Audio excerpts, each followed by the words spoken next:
Last Thanksgiving, my family had its final reunion. Not because it was joyful, but because that's when I finally pulled the pin on a grenade I'd been holding for years. And it all started with a voicemail I was never meant to hear, a voicemail that proved just how cruel some people can be. I'm Ryan, 27, and honestly, I wasn't even planning to go that year. Life had been a mess. I'd just been laid off, bounced between apartments, and spent 2 years trying to climb out of a rut I hadn't even known I was in. My mom had begged me, saying it would be good to be around everyone. Looking back, that's almost hilarious. We're not a huge family, but there are enough of us to cram into a house, especially with all the cousins and their kids. This year, the gathering was at my Uncle Tim's place, a big, suburban house with high ceilings and those massive windows that make you feel like you're living in a magazine. But the real star, or rather, the main event, was my Aunt Valerie. She'd flown in from across the country, Uncle Tim's younger sister, and she's the one this story is really about. Valerie has always been loud. She walks into a room, and it's like someone turned up the volume on life by 30%. She talks at you, not with you, and if you ever mention you're doing well, she's mysteriously doing better. My mom used to say she's just insecure, but that excuse really wears thin after about 20 years. When we were kids, she'd constantly pit me against her son, Jordan, spelling bees, basketball games, even how fast we ate dinner. I didn't get it then, but she always needed Jordan to come out on top. It never mattered that I didn't see it as a competition. She did. And she still does. The day before the reunion, I was sprawled on my too small couch, aimlessly scrolling through job listings I knew I wouldn't apply for. That's when I saw I had a voicemail. It was for Valerie. That completely threw me. We weren't exactly close, and I couldn't remember the last time she'd even texted me. Maybe 3 years ago. Curious, I tapped play, and immediately I sat bolt upright. Her voice, sharp and clear, cut through the quiet of my apartment. Ugh, I can't stand Ryan. I don't even know why Tim invited him. He's such an embarrassment, still floundering, no real job, no relationship, just wasting time pretending he's finding himself or whatever. I mean, come on, he's almost 30.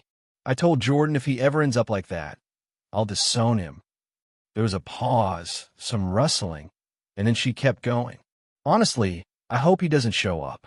He's always been weird. Remember when he tried to do stand-up comedy for a year? What a joke, pun intended. My stomach dropped. I didn't even listen to the rest. At first, I just sat there, staring at the ceiling, waiting for it to explain something. I wasn't angry yet. I was just confused, embarrassed. You know that awful stomach clench you get when someone talks about you behind your back, and it just confirms every single fear you already had about how they see you? Yeah, that. It felt like middle school all over again, overhearing the popular kids laugh about your haircut. I played it back. Twice. Then I saved it. Something in me clicked after that second listen. It wasn't the first time Valerie had made me feel small, but this was different. This was the first time I had actual proof. Evidence. And not just any evidence. Her own voice, smug and dripping with pure, unadulterated cruelty. I wasn't sure what I was going to do with it yet, but I knew, with absolute certainty, that I wasn't going to let it go. Thanksgiving Day arrived. I pulled up to Uncle Tim's a few minutes late, on purpose, just so I wouldn't be the first one there.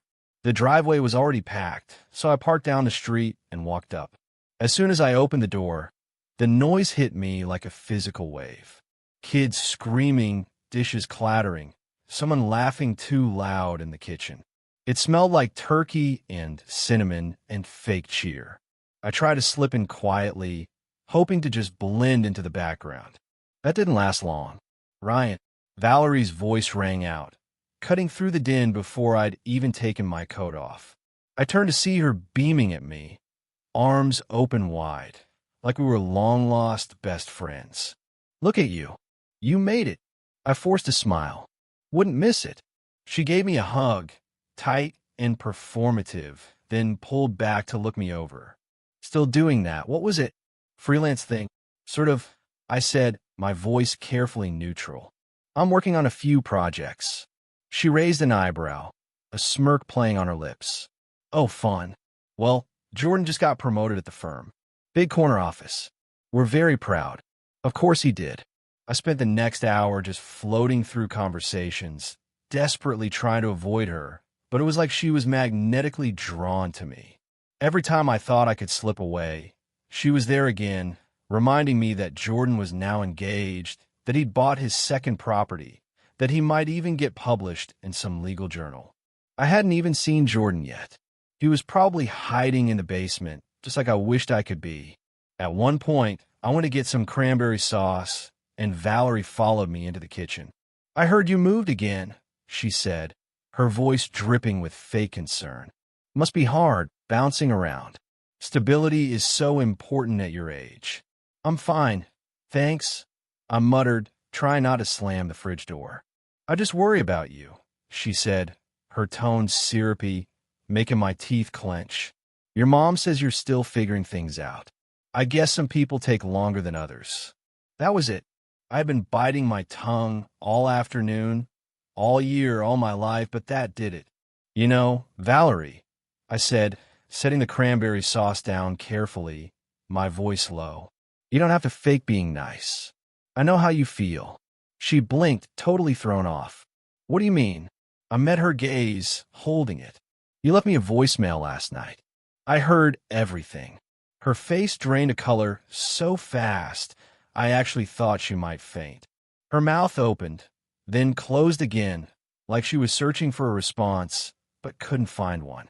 For the first time ever, she was speechless. I walked away before she could recover, my heart thumping in my chest. I didn't go far, just into the living room where the rest of the family was gathered. I tried to act casual, chatting with my cousin Ellie about her dog, but I could feel Valerie's eyes burning into the back of my head. Dinner started a little while later. The long table, everyone passing dishes around, laughter. It almost felt normal. But Valerie was quiet. She kept glancing at me like I was holding a live grenade. I think she was praying I wouldn't say anything. Then my Uncle Tim stood up to make his usual thankful for family toast. That's when Valerie decided to go full Oscar performance. I just want to say, she announced loudly, cutting him off, how grateful I am that we're all together. Even Ryan. She looked right at me, that fake smile plastered on her face. It's good to see you again, honey. Everyone turned to look at me. My mom gave me a small, hopeful smile. Valerie looked smug, like she thought she'd won something. That's when I stood up. I didn't raise my voice. I didn't even look angry. I just said, thanks, Valerie. I wasn't sure I should come this year, but then I got your voicemail. There was a beat of silence. What voicemail?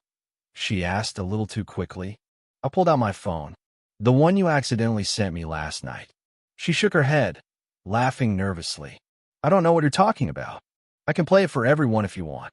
And that's when the room went absolutely silent. Valerie's face twitched. Her smile faltered, twitching at the corners like a crumpling mask. I could feel every pair of eyes at that table shift from me to her, then back to me. The room, once buzzing with idle chatter and clinking silverware, had sunk into pure, heavy silence. Even the kids at the far end had gone quiet, sensing something was happening, something definitely not part of the usual Thanksgiving performance. I really don't think, Valerie started, but her voice cracked, and that tiny crack was enough for me to know I had her cornered. I didn't raise my voice. I didn't have to. I tapped my phone screen, scrolled to my saved voicemails, and hit play. Her voice filled the room. Ugh, I can't stand Ryan. I don't even know why Tim invited him. It was surreal, like watching a movie and recognizing your own name in the script. Everyone heard it. Her words, her tone, the arrogance. And the best part? I didn't say a thing. I just let it play, my phone held loosely in my hand. I didn't even look at her.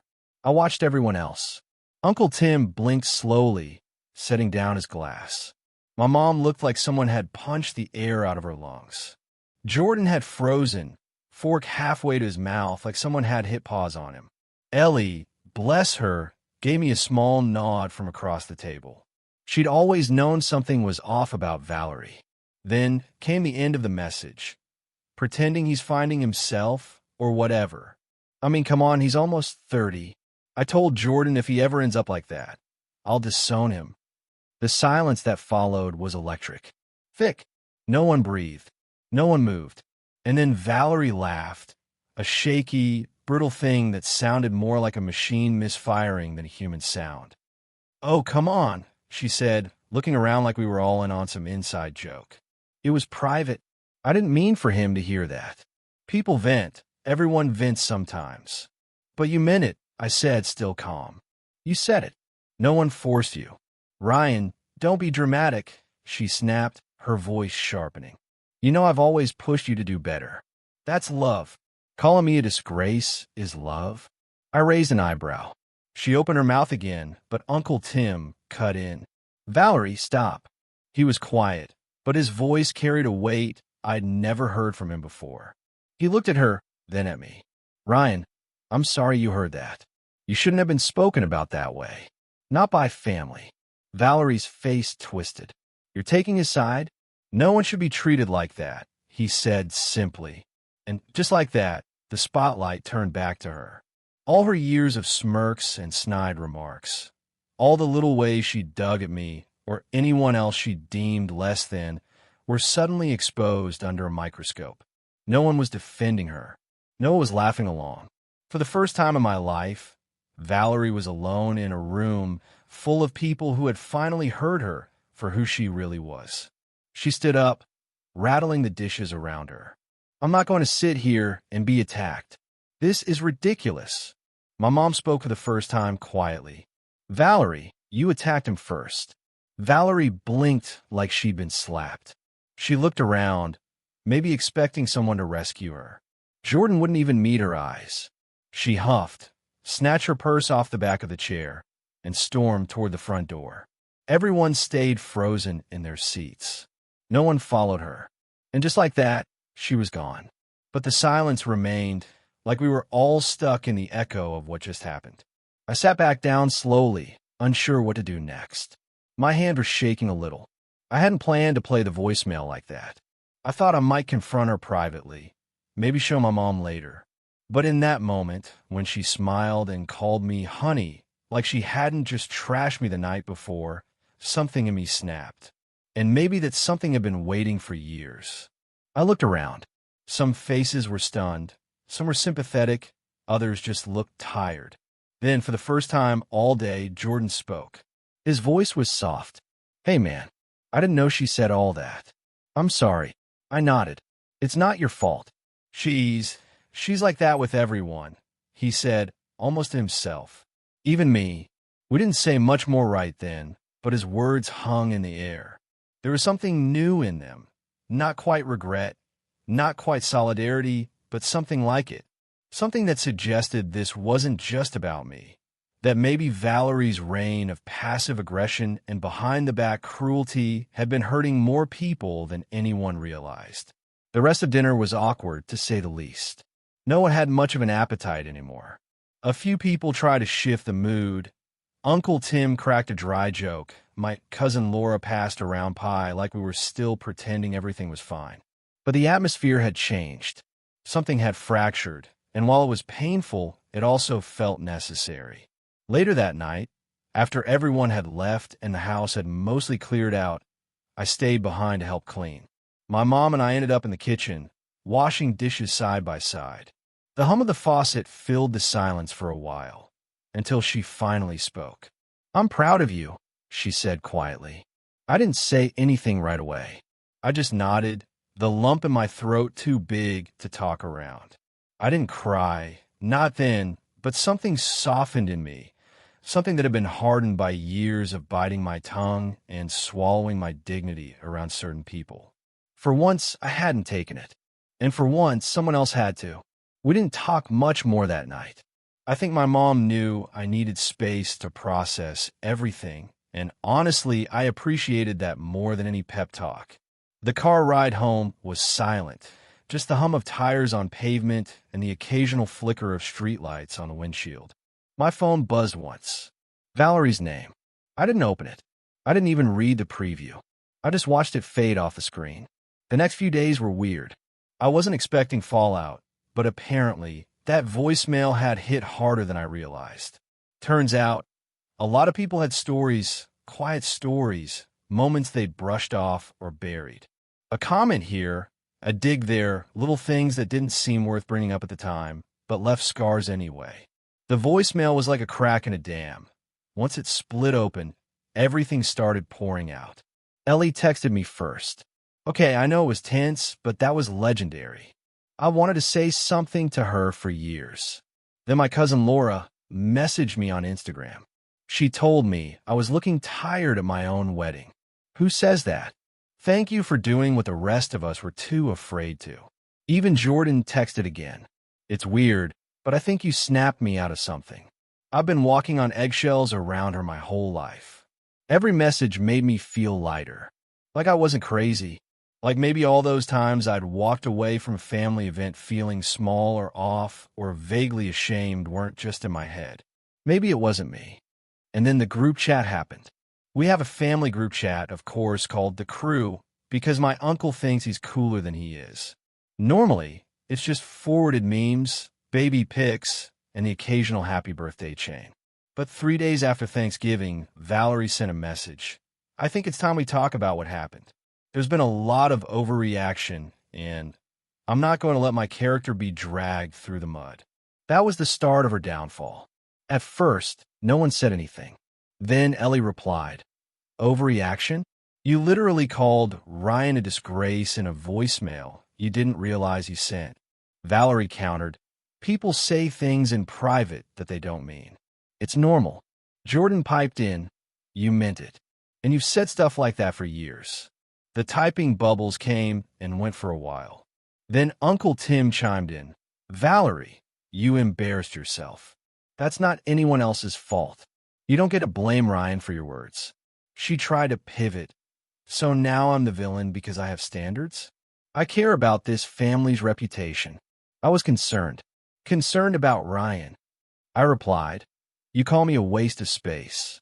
That's not concern, that's cruelty." There were more typing bubbles. Then suddenly, Valerie exploded. A wall of text. Capital letters.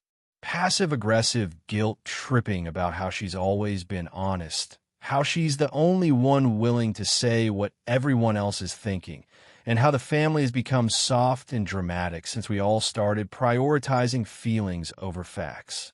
She even pulled that "I've done so much for this family" card, which was hilarious because Valerie's version of doing things was showing up late, bringing store-bought cookies, and spending the entire event pointing out who gained weight or who looked tired. That's when Laura finally said what we were all thinking. "You know what, Valerie? You're exhausting. Every time we get together, you make someone feel worse. We've all let it slide for years because you're family. But family doesn't mean immunity. It means accountability." That opened the floodgates. People started chiming in, nicely but firmly. Stories came out. The time Valerie mocked Ellie for not going to grad school. The time she told Jordan's ex she wasn't pretty enough to marry into the family. The time she said I was too sensitive after I lost a job and asked for space. Every story stacked on top of the last, building this undeniable picture of someone who'd spent years playing queen bee at our expense, and who, for the first time, was finally being told no. And then she snapped. She left the group chat dramatically. "Valerie has left the chat." 10 minutes later, my phone buzzed with a notification. Valerie had posted a Facebook status. Full public meltdown. I didn't see it right away, but Ellie screenshotted it. "I've never felt so betrayed in my life. I always tried to help this family, to keep people honest, but now I see I'm surrounded by weakness and entitlement. If standing up for decency makes me the villain, so be it. I'll remove myself from your drama and pray for you all, especially Ryan." She tagged me. The post got 3 likes, all from distant relatives we haven't seen in years. Meanwhile, the comments started rolling in, mostly people saying things like, "Maybe time to take a break from social media," or "Sometimes growth means listening, not reacting." Jordan commented simply, "This isn't helping. Please stop." She deleted the post 2 hours later. By the end of the week, it was clear Valerie had burned her bridges. Not permanently. Maybe families are complicated, but enough that she wasn't going to bounce back like she used to. Her phone calls went unanswered. Her guilt trips got ignored. She even tried texting me again. She said, "I hope you're happy. You've turned my own family against me." I didn't reply, because I was happy. Not in a petty way. Well, okay, maybe a little petty, but mostly in the way that comes from finally standing up for yourself and realizing the world doesn't fall apart when you do. Sometimes speaking up doesn't make you the problem. It reveals it. I don't know what's next for Valerie. Last I heard, she was telling mutual relatives she was rethinking who she spent holidays with, which honestly sounds like a win for everyone involved. As for me, I'm doing okay. The family is quieter now, smaller, but it feels healthier. Less walking on eggshells, more genuine connection. People talk with each other now, not around each other.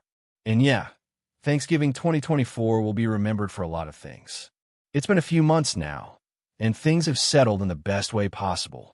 The next family gathering was smaller. Valerie wasn't there, and no one really asked why.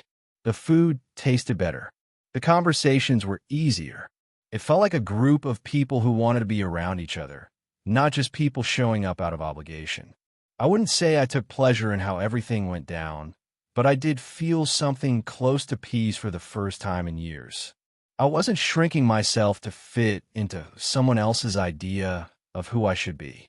I stopped apologizing for figuring things out at my own pace. I realized that just because someone is family doesn't mean they're allowed to treat you like less. Respect isn't automatic. It's earned, and sometimes it's reclaimed. Jordan and I have actually grown closer since everything happened. Funny how that works. We talk more now, not just about family stuff, but real things, life, pressure, the weird weight of expectations. Turns out, we were both trying to meet a standard that no one ever actually defined. And now, we're building something new, something better. As for Valerie, I haven't heard from her since that last text. Maybe she's still angry. Maybe she's waiting for someone to apologize. But I'm not going to shrink again to make her comfortable. I don't need her validation anymore. Sometimes the best thing you can do for yourself, and for everyone else, is stop pretending something broken is whole. That's not betrayal. That's honesty. And honestly, I'm proud of myself for it.